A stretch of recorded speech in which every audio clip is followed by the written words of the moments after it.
Ms. Madeleine Klein. I haven't had much of an appetite since watching episode 4 of American Horror Story Delicate. How about you? Immediately after I didn't, but I got over that pretty quick. Yeah, you've been okay.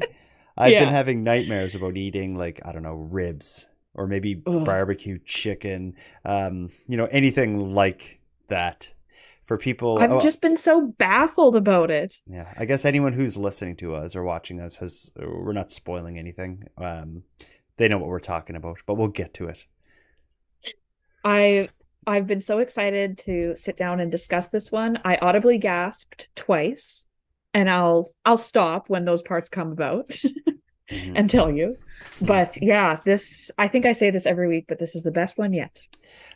Yeah, it's certainly ramping up. I want to call out to a listener, a viewer of our breakdowns because I got some amazing information from someone watching us. Elizabeth Sanders had emailed during the last, I think, part two, episode 2 and episode 3 recaps. I think maybe during both of them, I made reference to the show, the cinematography of the show specifically, reminding me of a favorite film director, David Lynch. Elizabeth Sanders wrote to let me know that episode 2 and episode 3 of Delicate are directed by David Lynch's daughter. How crazy is that? Wild. Um, That's and the fact you even like made that connection and then that's who the director is, that's so cool. yeah, she by her own right is a like I guess like a famous director. She directed a movie, Boxing Helena, which was very very crazy. So she's an accomplished director. So American Horror Story did lean on some directing talent to pull this show together, and it shows. It's amazing. It's been amazing the entire way through. Episode 4, oh my goodness, it's a roller coaster ride. You watched it a bit before me, and you were messaging me like, "You wait." I was like, So I can't like we don't discuss before we stream, and it like killed me. It's we like did, I need to talk about it this. turns out we don't discuss specifics, but we discuss like kind of the broad amazingness. Like it's like we didn't Yes. get into any of the spoilers or whatever, but you're like, it's good. You wait. I went into it with big expectations that this episode was going to either progress the story or shock or disgust, and I think it did all three. It's I I always think that I know what's going to happen and I don't. Mhm. Like I yeah, they keep me guessing and I love that. Yeah. Well, let's get into it. Episode 4, American Horror Story Delicate, is titled "Vanishing Twin." So we kind of left the last few episodes. The titles have kind of drawn from that nursery rhyme, but this is altogether different. So I'm like, what's this all about? Uh, we'll learn. It didn't give me any hints when I first read the title before watching it, but but as you watch the show, you understand where that title comes from. It starts off with a cold open, as the prior 3 episodes did, but this cold open doesn't take place in present day. This is one of those way back in times. We're looking at Hampton Court in the year 1555. Rather disturbing scene. There is a queen moaning in a room behind a closed door, and all kind of the queen's keepers are milling about, like, what is going on in there? Is she okay? Like, what is happening? The queen's sister, her name is Elizabeth, she enters kind of the lobby outside of the queen's room and demands to go in and see her sister, the queen. She goes in. The queen is lying in bed, covered in blood, singing a really twisted take on "Hush, Little Baby." Do you remember the tune? Well, the first time I watched it twice. The first time I watched it, I didn't catch it. Like I knew she was singing the lullaby. Mhm. Um, but I realized it wasn't the traditional lyrics, but I was like, well, it's 1555. The second time I had the subtitles on, Ah. and I was just like, oh, interesting. Mhm. So It, yeah, and it, like covered in blood is an understatement. it was There's rather blood like disturbing. dripping down the bed. I was like, oh God. All over the sheets, all over her, and um, Yeah, and it's again, quite the scene. as I watch the show, I just think like, oh, my watching partner, although on the other side of the country, is seeing this in such a different way because she is very, very pregnant. That Yes. always bothers me. But the song that she was singing was "Hush, Little Baby, Not Mine." That was kind of the lyric she kept saying. "Hush, little baby, not mine." As the The blood-soaked queen is singing this. Of course, we see the two crow-headed bunny-type ladies from the prior episodes. They arrive and they pick up the baby that the queen is grasping, wrapped in a blanket, I believe. Yeah. They just kind of enter out of nowhere. They just appear in the room with the queen, grab the baby, and as they're walking away with the baby, you can see the baby has like, you don't see its face or anything. I don't think. You just see kind of like talons, like big claws. Yeah. Well, and because when her sister was saying like, congratulations, is it a boy? She asked. So I think that has to do with gender's important here. Yeah. But she said it's a monster. And then the two black dressed ladies show up, and Elizabeth, the sister, tells them like, is that how you address your queen? And they said, it's not our queen. So through their dialogue, we learn that the queen promised whoever these two women are her baby for, I do have the quote here, promised her son for the most fruitful reign of England. Mm-hmm. So there was some sort of transaction there. Mm-hmm. Kind of like a witchy kind of vibe to it. And, you know, it's like you hear of like the rock musicians selling their souls for like the golden riff or whatever. It seems like she perhaps sold her baby's soul for a bountiful rain for, you know, crops and whatever, which is, I guess that stuff's important in 1555 where they didn't have too many grocery stores they could just pop into. Well, and then so you can tell these women are powerful, because when her sister says like, I would never promise my baby to anybody, and the one said, oh, you will.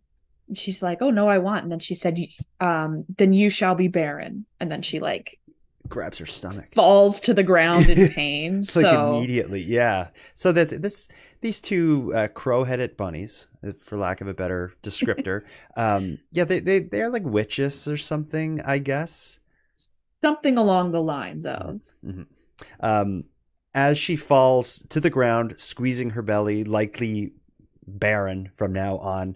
That ends. We get the intro rolls, and the intro, same one we've seen in prior episodes, but you do see like kind of the claw-handed baby. So whatever is like this flashback, or not flashback, this like back in time cold open thing, I think is probably pretty important. And later on in this series, I think we'll be like, oh, you know, they showed us that happening before, because this taloned baby is seen in the intro as well, and had been in episode 3 and 4.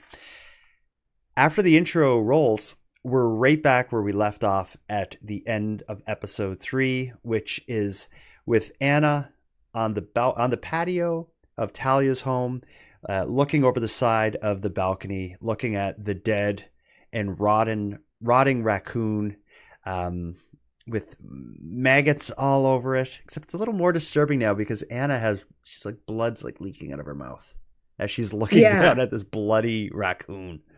Her gums are bleeding profusely. It's not a good look. No, she's a beautiful looks lady. Looks like someone punched her in the face. Yeah, in front of a rotten dead raccoon, in front of roadkill. As that's going on, Dex arrives and interrupts. It interrupts her weird little, zoning out at the raccoon. Anna and Dex get in a conversation that quickly turns to Anna confronting him about what she thought she saw with Dex and Sonya in episode 3, where she saw them meet on the street, and in her mind it was maybe like some kind of an affair sort of thing happening. But Dex reminds Anna, like, no, I told you we had like an exhibition or something, like it's all good. Yeah, a pop-up like art show or something. Mm-hmm. Very modern and trendy. But like, why were you holding her hand? Yeah, I'd be like, this is weird. Yeah, I'm still not cool with it. Yeah. Whatever way you swing it. Yeah. It's not okay.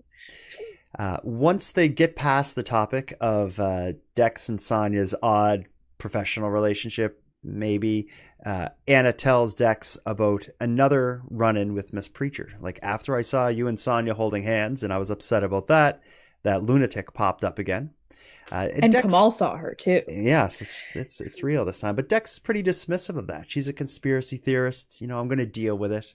He's again, I think, showing his cards to us, the viewer, to indicate that he has some kind of special relationship with the world that Miss Preacher's in. Totally. Well, because he said, Cora told you or told us, whatever, that she's this crazy woman that hangs out at the clinic. And immediately Anna's like, you weren't there for that conversation. Like, she told me that over the phone. And then he said, oh, like she told them in the clinic or something. So is he just gaslighting her again? Or is this, part of, she's lost a lot of time? Yeah, that's true. She did lose time. But I choose to believe that Dex is in conversation with the people at the clinic outside of his conversations with Anna. But that could be because he has something malicious going on with them. Or it could just be because, he's worried about her. So he's, talking to the clinic separately to not upset her. He is a snake. And I cannot wait for the episode where we learn we're right. Really? Okay. Yeah. I'm on Team Dex all of a sudden just to go against you. Oh, okay. That's fine. No. I love being right. Anna, after this conversation about Miss Preacher, she is certain something odd is going on within her body. She wants to go back to see Dr. Hill again for a checkup to figure out what's going on with her body. Dex agrees to that. And yeah, he says, I'll come with you. And I was like, damn right you'll go with her. Yeah, what a gentleman, eh? Yeah.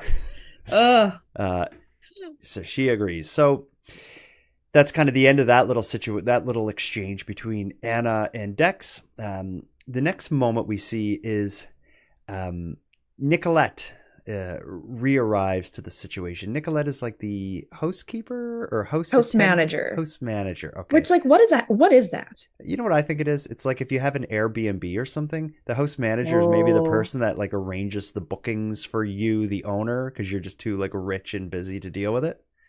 Maybe. The host manager would probably hire the host cleaner that would come in and out after the bookings. That's right. Something like that. I can assure you I will never have enough money to have a house manager. Nor do I want one. You may be a house manager, though. Oh, soon enough. For your own house, yeah. My wife and I swap house management duties. House management. So,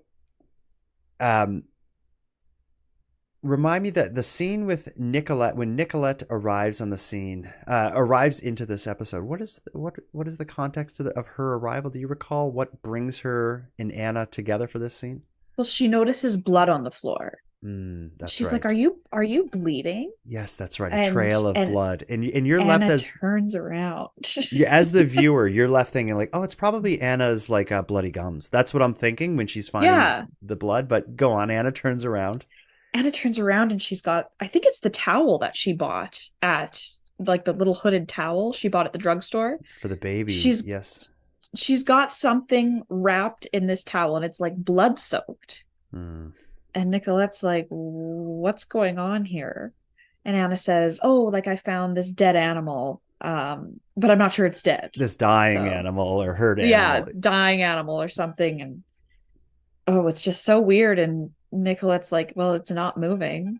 Yeah. And Anna just gets very defensive. She said, what did she go home to your own baby, Nicolette? Which is kind of, does that mean like this dead raccoon is my baby? Like you deal with yours? And now, because she has it wrapped in a baby's blanket and she is holding it like a baby, the way she's holding it.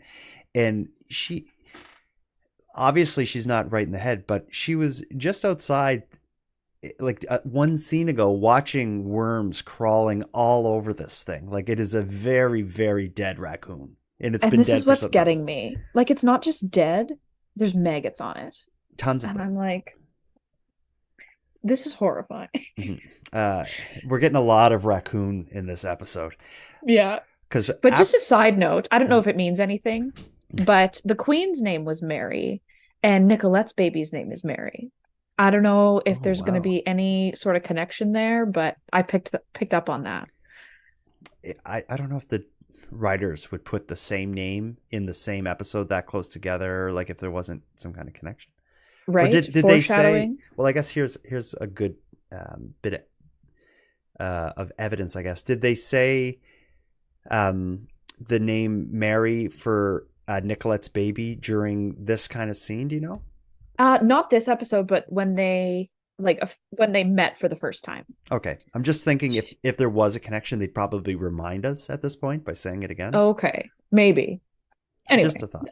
just Uh, wanted to point that out. so Nicolette, disturbed by whatever's going on with Anna and the dead raccoon, leaves the area, and Anna brings the dead raccoon to the baby brings the dead raccoon to the basement for another disturbing scene.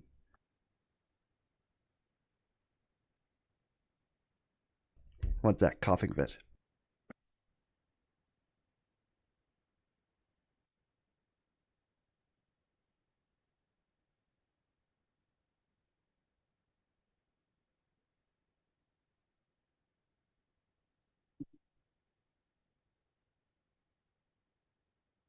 Okay.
So as I was saying before, I choked on a raccoon.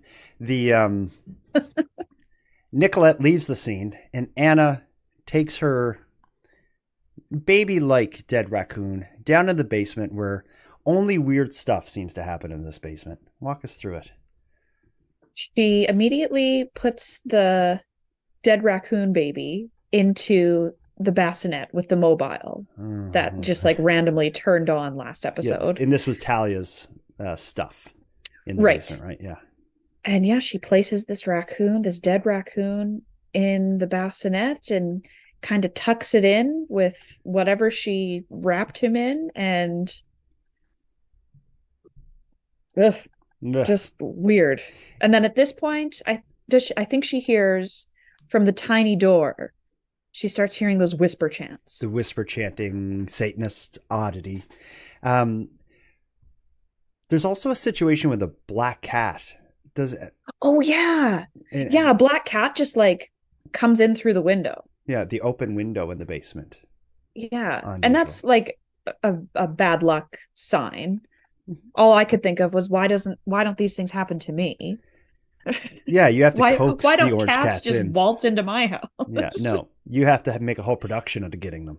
That's right. You're more of a trapper. Um, Exactly. Anna doesn't have the same problems as you, but Anna does leave the raccoon in the crib She walks upstairs. She goes back upstairs, and when she's there, she continues to hear noises coming from the basement, and she's like checking on it, being like, "What is going on down there?" But there's like nothing visibly happening in the basement, although she can clearly hear there's something going on. Instead, she just goes upstairs, goes to bed with the support of Dex. I don't believe I'm missing anything. I think she asked him, like, did you hear something coming from the basement? And yeah, he's just like, no, you're crazy. Yeah. In so many words. Yeah. Next scene, Anna and Dex are waking up, getting ready for the day. Dex is out in the car, or on his way out to the car, Anna following after him. They're clearly going somewhere. And I think Anna was kind of lingering behind. As she's going, she sees one of the crow bunnies. Yeah, just outside, standing there. Just standing, like very close to the entrance to the house. Like just kind of like, just standing around the corner sort of thing. Yeah. They get in the car and they're heading to Siobhan's to drop Anna off. She's going to be meeting with some new characters we just meet in this episode that I love, called the Ashleys. They are crisis PR experts who are going to help her revitalize her image after the spectacle that was the Gotham Awards, which was the whole puking on stage thing. That's right. But did you notice that the Ashleys are the same women from the opening scene? The Ashleys are the Crow Bunnies from 1555. Are you serious? You're so observant. Yes. How do you know that? Just by the visual? Yeah, just by like seeing them. Okay. And one of them actually, like, they've both been in seasons before, but one of them, her name's Billie Lourd. I hope I'm saying that right, but she's Carrie Fisher's daughter. Very cool. But they I didn't put that together at all. Their role in this story is they're brought in by Siobhan as people who can help Anna take control of her image and spin this horrible situation into a positive thing. And I love the modern and the kind of realistic way they want to do it. Anna kind of pitches like, "What do you want me to like go on The View or something?" And they're like, "No, you're going to make a reel." She's like, "A what?" She initially doesn't want to do it. She's like, "No, I'm not like, making a stupid video for Instagram or something." And it just got my mind going. It's like, that must happen in Hollywood. These PR people, like, we're going to, you're not going to go on TV or go on the news or, sit down with a magazine reporter. We're going to make an Instagram video. And that's how we're going to, solve this. Because whenever there's this major, like, blow up in Hollywood or something, or this big controversy, it's often addressed in like an Instagram photo with like a caption underneath, or I want to know what it takes to be a PR person. Who thought of this? Jeez, it's and why can't celebrities figure it out for themselves? Well, I don't know. If you're good at handling crisis, and it's probably easier to help someone else deal with their crisis than deal with your own. Probably. Like, you're right. As an outsider, and you can look at, the pros and cons of the different things without emotion getting involved. And that's true. And then there'd certainly be a lot of psychology background you would need to really be able to play to people's emotions and stuff. It would be fascinating to see like behind the curtain of like a PR crisis person. I don't know, person, if whatever the job title would be. But yeah, it is fascinating. But Anna clearly needs one. She's a big star who's going through some public issues. So again, as I said, Anna resists that for now. She's not going to take them up on it just yet. End of scene. We're now with in the next scene, we're with Dex, Anna, and Kamal. Not going to Talia's house. They're actually going to the Alcott home, which they haven't been in for some time. They're going to, I guess it seems like initially that they're just going to like check in on the place, but they're actually going there. Maybe you caught this better. Are they going there to meet Dex's mom, or did she surprise them by being there? She just showed up. I think it's because they were in Brooklyn for the day and they had time between appointments or something. Okay. Or maybe her appointment with Dr. Hill was like super later on or the next day or whatever. But yeah, they went home just for a night. Okay. They said. And they meet Dex's mom, named Virginia, who doesn't seem very sympathetic with Anna's issues. She seems to me she No. doesn't seem very empathetic about the whole thing. She doesn't seem very fond of Anna in general, just the Mm-hmm. way she talks about her when she's not around. Mm-hmm. And yeah, she just like shows up unannounced, and yeah, it's weird. Mm-hmm. She did mention something, I think it's the second episode when they were on their way to Talia's house. Anna's asking Dex, like, where is this house or whatever? And he tells her, because I think it's in the Hamptons, and it's just very close to Dex's mom's house. And she's like, that's really close to your mom's house. And I can't remember what he said, but she was like, have you met your mother? So clearly they're very different people. Mm-hmm. Yeah. And you see that in this episode. Yes. This scene kind of ends with Dex's mom, Virginia, telling Dex, I'm going to sue your dad and I want you to testify. So they have a little exchange about this kind of lawsuit happening within the family. We don't get much details on it just yet, but it seems like Dex is willing to support his mother in this lawsuit against his father. I didn't get that he was like super on or off board. Okay. I didn't really get her, like I didn't notice a response from him. He was just like, oh my God, you're insane. Yeah. We then cut to Anna sitting alone, noticing hair falling out, which I don't know if is that a symptom of pregnancy, or is that something that happens after pregnancy? There's something with pregnancy and hair loss for women. It definitely happens after pregnancy because it's supposed to grow a lot while you're pregnant. But yeah, I don't know. Like, I'm sure some women experience loss of hair while still pregnant. Okay. It's got to be a hormonal thing. Yeah. As she's reacting to this, she's sitting in front of the mirror that had the writing on it earlier. That was like, I think it was like, don't do it, Anna. Yeah. Anna smashes the mirror. And stomps on the broken pieces. Yeah. She has had enough. She's had enough. And I think this is probably the last we see of them interacting in the family home. We're next at Dr. Hill's office, which is very creepy, where Anna will be getting an ultrasound for the baby that Dr. Hill thinks there is no chance of being inside of her. I think the understanding going into this is that it's maybe something he's doing just to comfort her or to reassure her. Yeah. Well, and it's a normal ultrasound, thank God. Yeah, as opposed to the invasive other ultrasounds that they've been doing before. This whole scene in the office is some pretty amazing TV. Why don't you talk us through this part? So he's got the ultrasound probe on her stomach, and he's asking her, like, are you feeling nausea?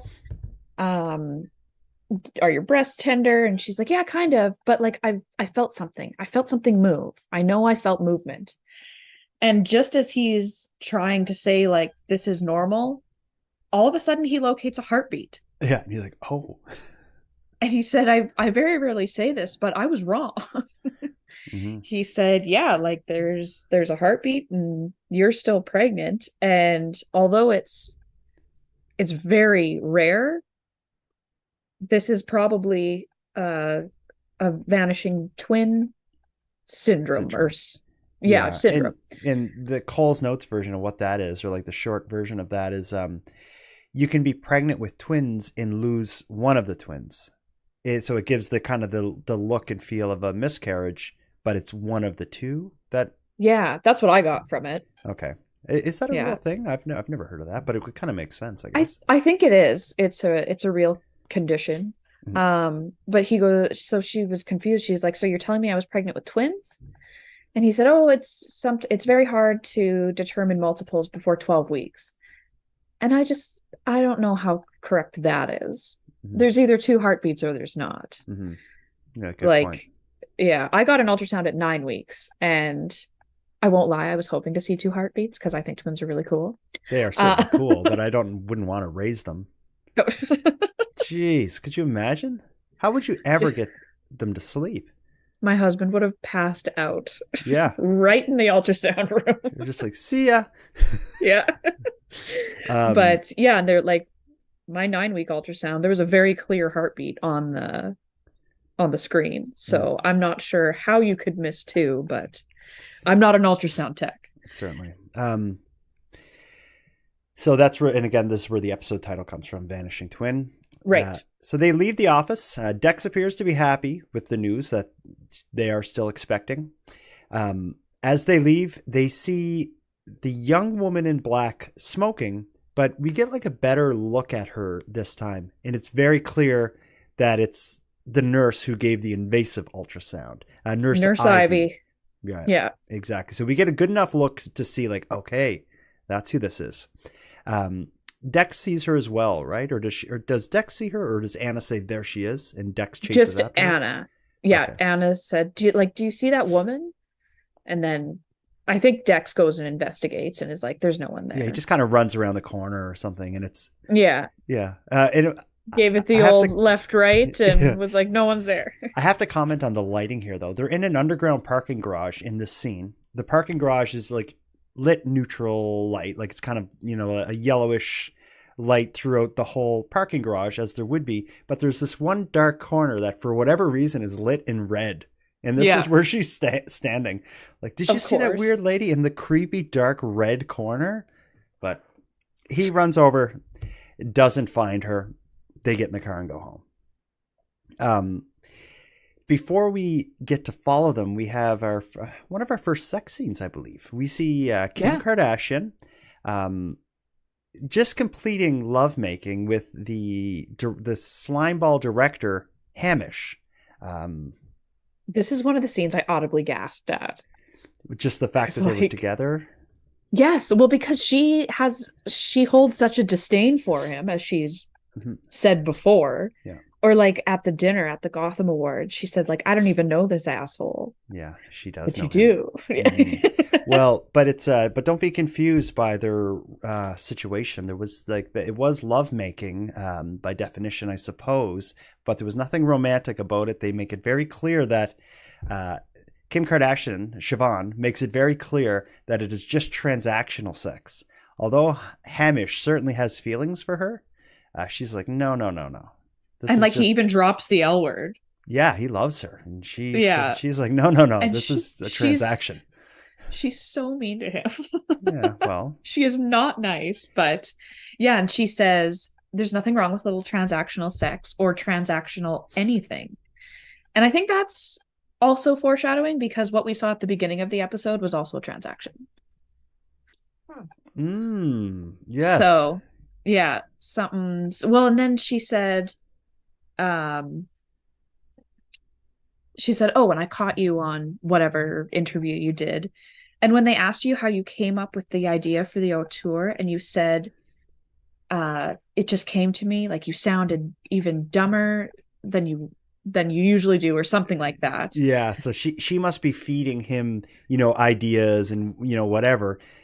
I don't know what he's doing for her. I guess opportunities for the people she's representing, and she's sleeping with him. This is what makes me wonder, because she said nobody can find out. She doesn't specify what they can't find out, but she said, like, nobody can find out. So I'm just wondering if they're like both in on it, and is she actually selling Anna's baby to Satan for fame for Anna? Okay, so you think somehow it could be like that deep? I thought it was more like maybe Anna got this role in exchange for sex. That could very well be, because he did give her the role, and it was a very successful movie. Yeah, absolutely. And she's her PR person, so yeah. Wow. Lots to unpack with that scene, but even more to unpack with the next scene, because we go directly from this situation with Hamish and Siobhan and their whole transactional sex situation into, at first I thought it was a commercial kicking in, but what we're actually seeing is the completed reel that Anna made with the Ashleys. I call it the It's My Body reel. That's right. And I don't know if it was supposed to be a little cringy, if that was the I director's. think it was. I think that it was supposed to Okay. be like, this is so cringy. This is Yeah. like cringe bullshit. Well, Uh, bravo. how would you describe it? Um, it was, I don't even know how I would describe it. It's It, it, you can it's maybe make it poking a little bit of fun at actual PR stunts that mhm. are supposed to be serious. It was like this over the top female empowerment kind of thing. Like Yeah. Anna's like marching down the street, like, I use the bathroom, or I have to Yeah. puke. It's my body. I do what I want. And, and then like a crowd is gathering behind her of women. They're all marching together. I can't remember all the lines, but it was just all about like, you know, Just um, normal things women do, menstruate, if she wants to get an abortion, it's her fine. body. And she keeps, Right. it's my body. That's kind of the overall message. She does announce her pregnancy during this reel. Yes.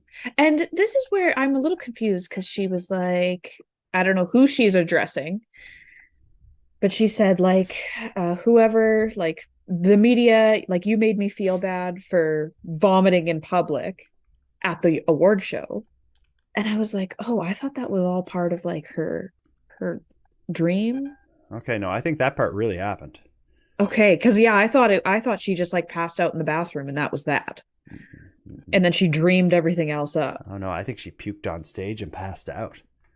Okay. And they're in damage control because she hadn't announced her pregnancy publicly yet. So this Well, oh, video, that's yeah, you're right. Yeah, because they this they said you like puked on stage. yeah, so this video, this reel is her addressing the puke and the things she's done, but also coming out with her pregnancy news. And like, if I want to get pregnant, I will. It's my body. Like it's oh And then they man, all chant it behind her. yeah. It was very good though, because it did look like something that would A really celebrity happen. would post. Yeah. Mhm. Totally. For Yeah. damage control or Yeah. whatever. But although it didn't really win our hearts over, you and I, we cringed at it. In the world of American Horror Story Delicate, in that reality, it was a success. It was getting It was going shared. viral. Did they say, was it Taylor Swift just reposted it? T Swift shared it. Yeah. That's huge. Yeah. So that was big. So it was a success. It's going to revitalize Anna's career. Um, we now go back, once this whole thing plays out, we now catch up with Dex and his mom, Virginia. They're talking about, again, having a baby, Anna's baby, and Virginia doesn't seem to support the pregnancy all that much. Why do you want to do that? Or why does, She is awful. yeah, she Like is, she's she's actually shitty. so vapid. Like she's like, yeah, like I don't know why anyone would want to have children. Mhm. Yeah. And Saying this then to your son? right. And Dex was like, oh, did you want to Mom. abort me? And she was like, well, like it was a different time. But in like between the lines, she was like, yeah, I wanted to abort you, but Yeah. Sadly, it I wasn't an couldn't. option. Yeah. Yeah, I had to have you. pretty much. um, He's just like, ugh, when is this over? we get a bit more insight on Dex's mom and dad's issue. Dex's mom believes that his father had satanic ritual abused her, which is not an allegation you'd throw around too often. No, she said that her psychotherapist had helped her recover these memories. And Dex replies, I can't remember what her name was, but he said, your therapist is a quack. Yeah. So, yeah, she said that, yeah, she was subjected to crazy satanic rituals and Satan has everything to do with this. And I don't know if Dex is convinced. No. No. I think, not to question or doubt any victims of satanic ritual abuse, but I think that's something that probably gets accused of a lot more often than it actually happens. So when you hear someone That's right. having been satanic ritually abused, you're likely talking to a nutcase. And like, did this happen in the 90s at Mm, like the peak of satanic panic? yeah, exactly. So from there, we return to Talia's house. as Anna walks into the room, Nicolette is there, congratulating her for the amazing video. It's moving. I had tears in my eyes watching this video. That's pretty much what she says. She's like, I was inspired or something. It's my body. There are flowers left there for Anna. There's a little note on the flowers that Anna picks up and takes a look at. The note says, you can't trust any of them. Oh, who's it from? And who are them? Exactly. The freaks in the basement or the freaks at the clinic? All of them. Anyone. Oh, God. Who can Literally trust, everyone though? around her. Poor Anna. It's like, who the hell can she trust at this point?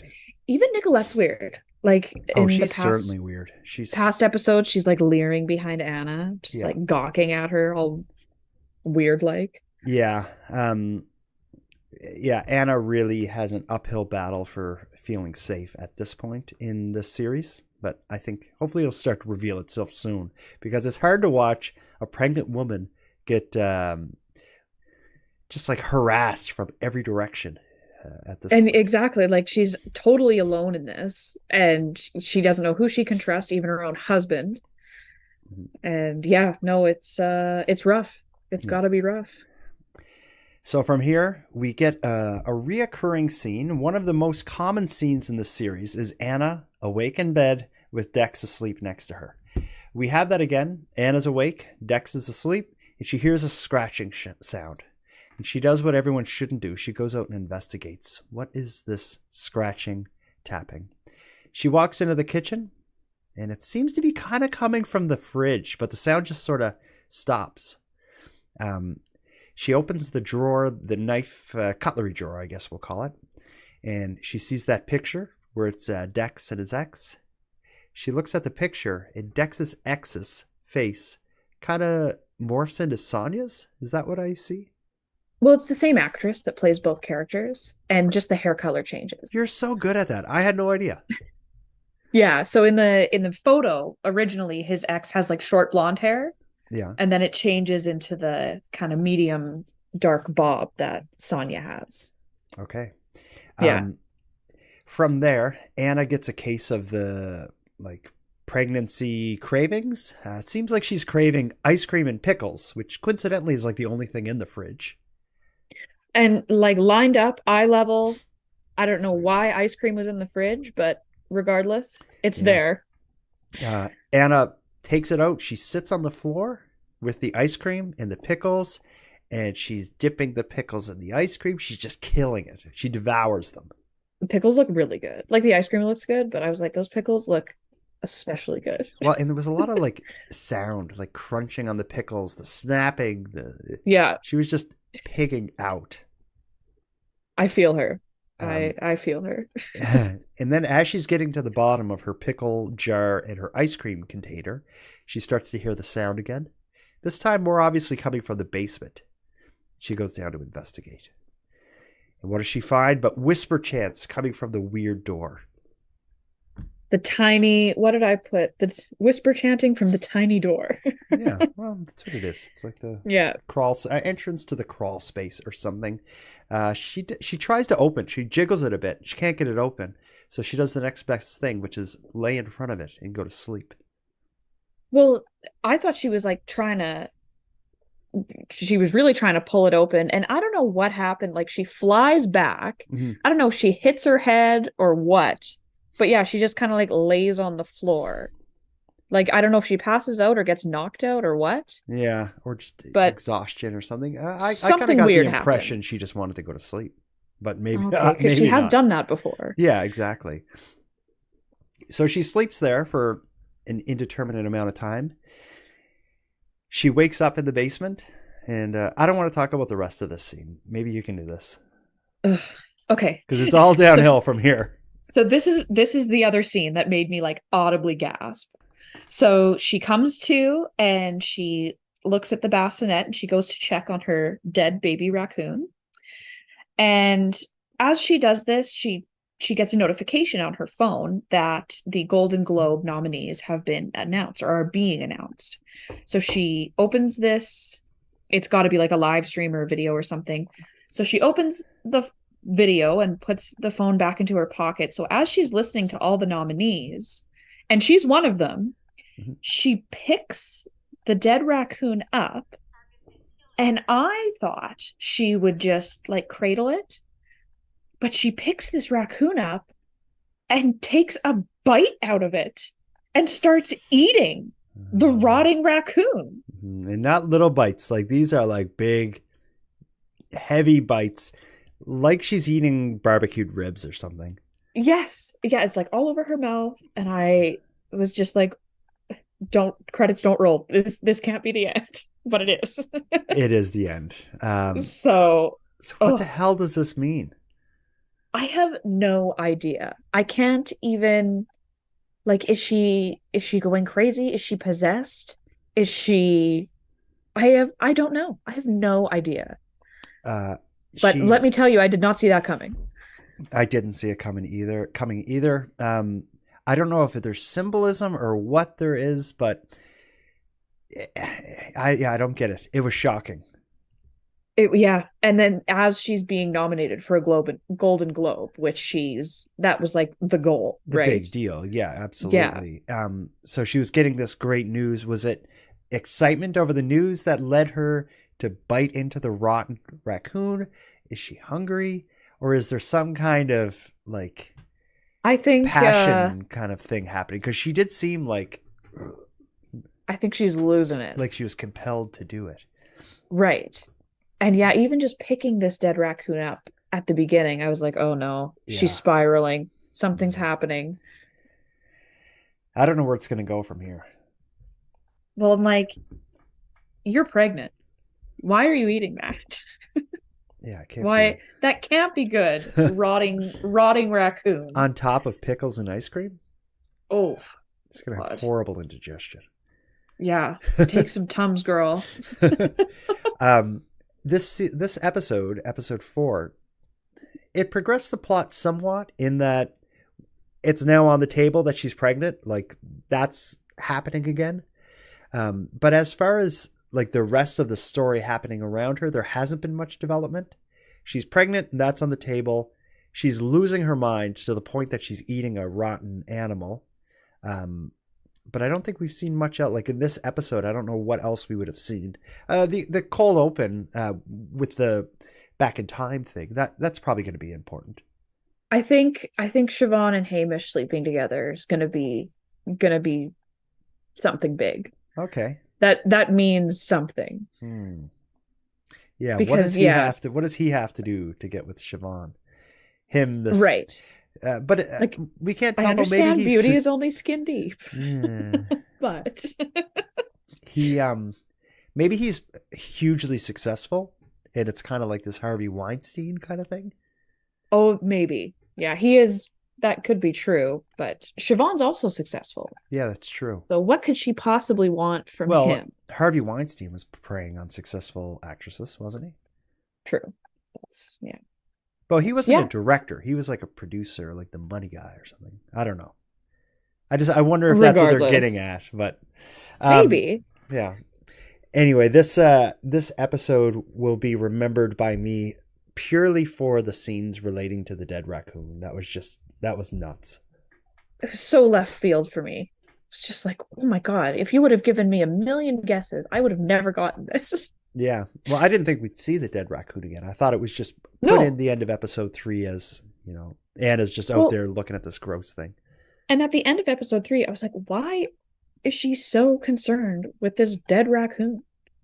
Why does she's like, oh, I just need like another minute, and like keeps looking at it. And I'm like, what is wrong? What is going on here? But, yeah. So. Here we go.